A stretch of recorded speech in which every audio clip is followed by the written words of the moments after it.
Hello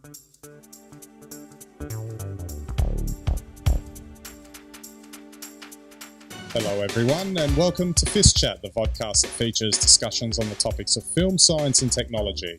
My name is Ben Warner and I'm joined once again by my good friend and colleague Steve Kern to talk about GoPros and lots of other things and maybe even the future of filmmaking in this century. How are you today, Steve? I'm good, thanks, Ben. Hello, FiST Chat fans. And while we're at it, I was out there using my GoPro on the weekend for a True Grit event, which is a bit like Tough Mudder for those of you out there who are into that sort of thing. So I'll post some of that during the week. Sounds great.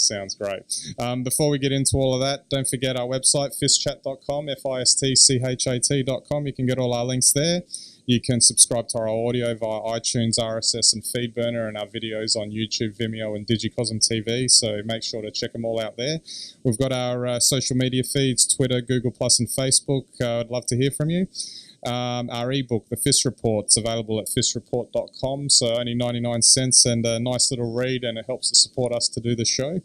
And supplementary content, the weekly blogs, photography on Instagram and Flickr, and recommend us to anyone who may be interested in our weekly discussions.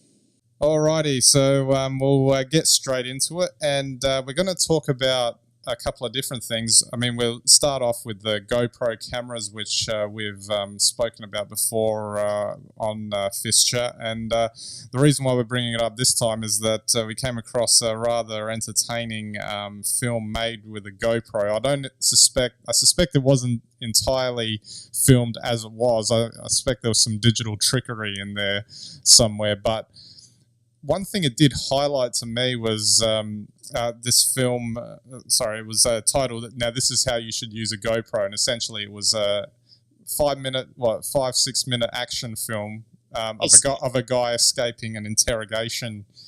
It's a film that Hollywood probably wish that they'd made.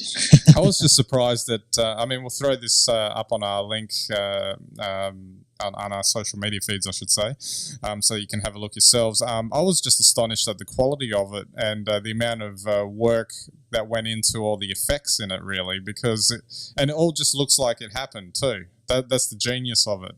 It's very clever. Look, I've been raving about GoPros before, so that's why the picture quality is so good. But if you actually watch it very closely and you know and you've used a GoPro, what's interesting is that it really it uses the technical aspects of the GoPro to really enhance the feel of the film, and they have. I'm sure they've used a little bit of trickery in there, Ben, like you've picked up.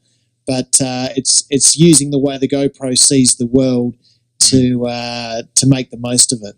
Because apart from some maybe one or two well disguised cuts, it looks like it's shot from start to finish all in one go, and I always love that sort of thing. And I'm watching this and I'm thinking, here's another sort of outlet for entertainment. This is what can happen when everyday people, even like people like ourselves or whatever, we want to put something on the internet. When we started making films, we had to have it in our heads. We had to go through the traditional model, which in our case meant producing a film that hopefully the industry would notice, and then that would get us in, and then they would fund us, and then we'd probably end up making Spider-Man 16 at some point later in our career. But as it turned out, things didn't sort of pan out that way. But at the same time, parallel to this, we were kind of getting sucked into this whole thing of producing for the internet, and obviously that's where FiST Chat was born, out of that desire. But looking at a film like this, I can just see that if you get more and more of this sort of thing, and obviously with user uploaded content, you're going to get a lot of noise and rubbish going up there as well. But if you get enough good quality stuff like this, it's conceivable that if you're sitting in one night and you want to watch some stuff or watch some entertainment, you could just queue up a whole bunch of YouTube or Vimeo clips like this. And just watch those instead of watching a Hollywood film, a TV show, or even network TV. Well, you can imagine sitting around with a bunch of friends and having a party and watching, maybe only 7 or 8 clips like that, but they'd be more than enough to keep you entertained for a full evening. Yeah, I mean, and that actually goes to show that the things are changing as far as what's classified as entertainment these days. And I think we've touched on this before too, in terms of how traditional models are currently somewhat under threat, because the traditional models are costing more and more and more, to produce the content for smaller and smaller returns. Yet these types of films, I mean, I'm sure there must have been a bit of money spent on this particular film. I was about to say, Ben, I think if you look at the credit list, but also, how that film was put together, there must have been a fair bit of money sunk into it. But nothing approaching what a Hollywood film would have had thrown at it. No, I don't know. I mean, how many rubles do you get for the dollar? Exactly. And it's just, I think, an exciting time for this type of entertainment, and also that it puts it in the hands, finally, I think, after the promise of what digital technology is always kind of sort of alluded to or suggested, that now everyone can make films, upload them, and people can watch them if they can find them. That's right. Yeah, absolutely. I mean, especially if you make a good film. And just to get back to that GoPro, how to use a GoPro film, or how to make a GoPro film, very, very nice technical elements to that, such as the rolls, the tumbles, that neatly go into the next scene. And that's a sign of very good filmmaking.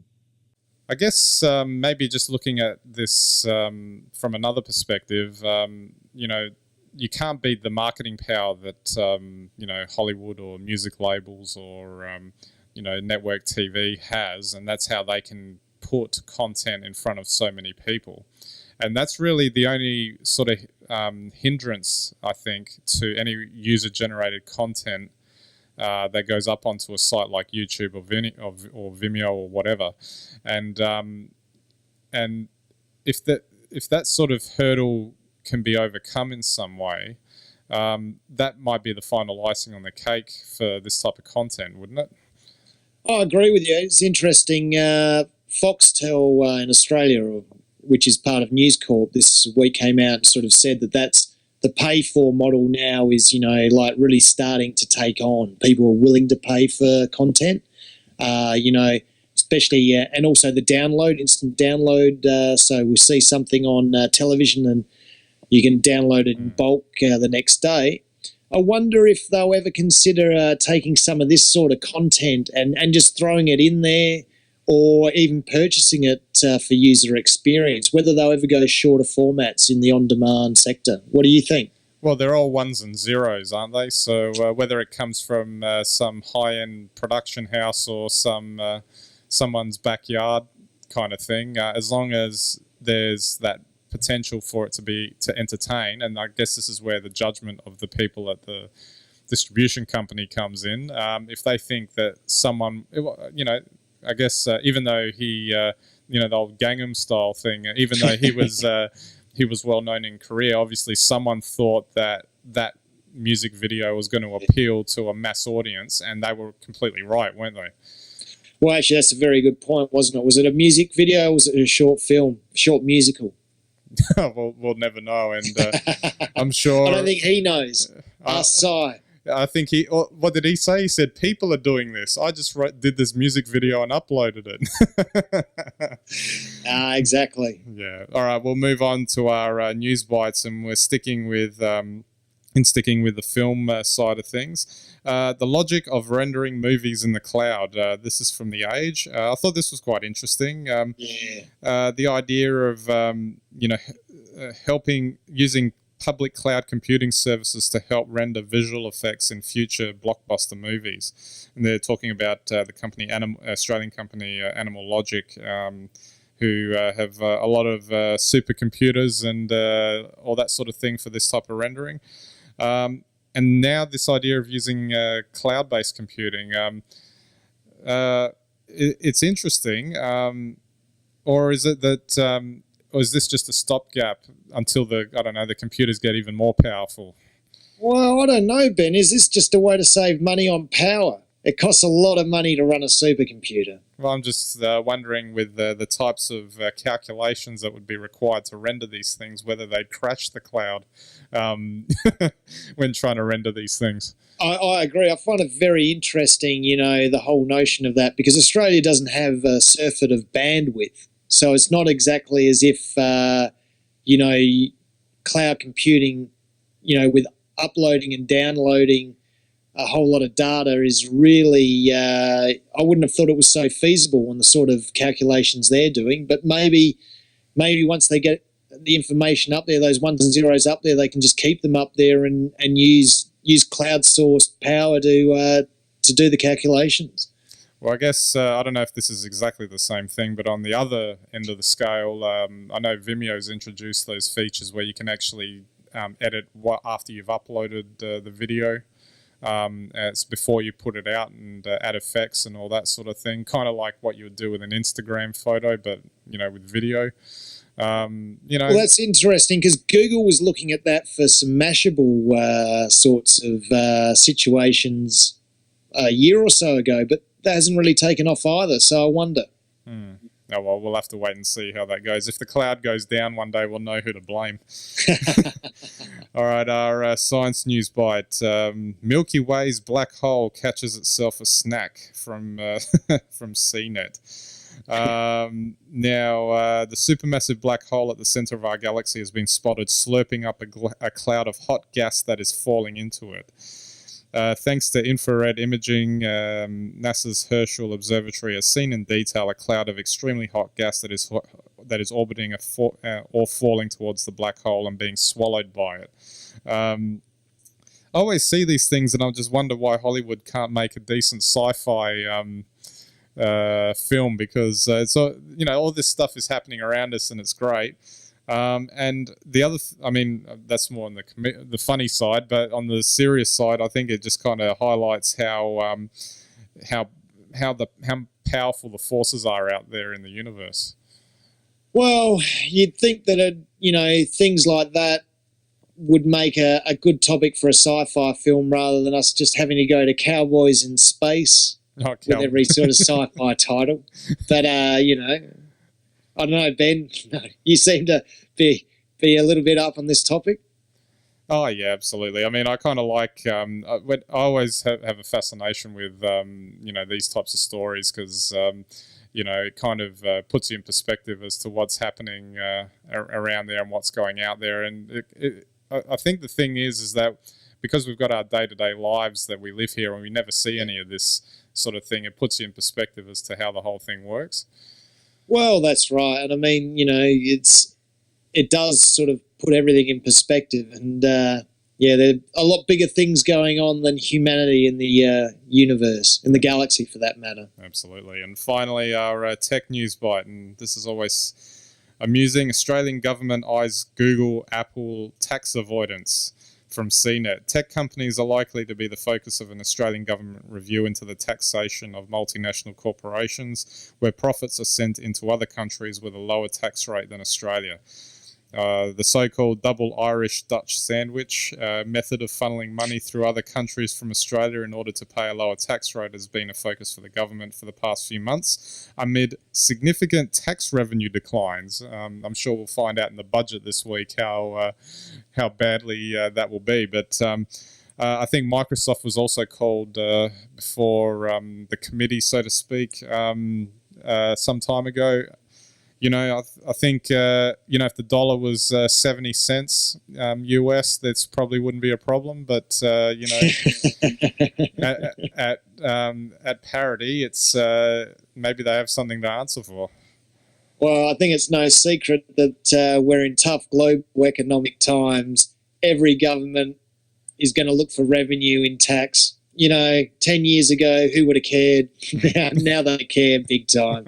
And, of course, these companies are making huge amounts through advertising, and it's not necessarily clear who pays for what from where. So if you have a multinational company that's based in Europe or the States, and they've obviously got a presence in a country like Australia, who actually knows who paid for what ad from where? Exactly. And just finally, I wanted to throw in a couple of weeks ago now, Apple did a rather interesting thing where they were they were taking on some debt in order to avoid tax, which I thought was interesting. That if they actually repatriated their how many hundreds of billions they got in their overseas accounts, if they brought that back to the States, they would pay more tax than if they were to take out loans and pay that out to shareholders instead. It's all business, Ben. It's all business at the big end of town. It turns out that they're not only clever designers, they have a lot of clever accountants there as well. Yes, okay. Well, on that note, then, I still have to send out a big thank you to Apple for sending me some free install discs this week. Oh, well, they want to get you up and running so that you can buy apps, I'm sure. Well, I'm surprised they did that, considering I'm downgrading, but that's for another episode. Absolutely. All right, Steve, we're out of time, so thanks again for the chat. Thanks, Ben. Thanks, FiST Chat fans. Tweet us as always if you've got any thoughts on what you're up to with your GoPro. Absolutely. All right, so that's it for this episode. So we'll catch you next time.